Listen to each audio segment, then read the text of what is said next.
How to fix your TikTok cannot add link in bio. So let's get straight into the video. So there are a couple of reasons why you would be facing this problem. If you watch this video till the end, you'll understand all the steps you need to take in order to fix this problem. The first thing you want to do is go to your TikTok profile and then simply go ahead and click on edit profile. Once you've done that, scroll all the way down to the bottom and click on website and simply go ahead and add your link.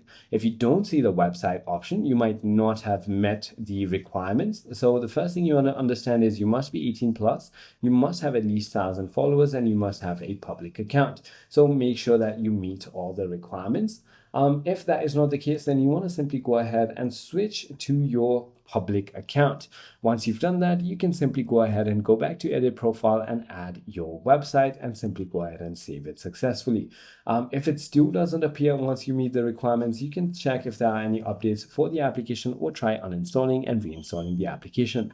I hope this video clarifies everything for you. If you have further more queries, feel free to comment down below and I'll see you on the next one.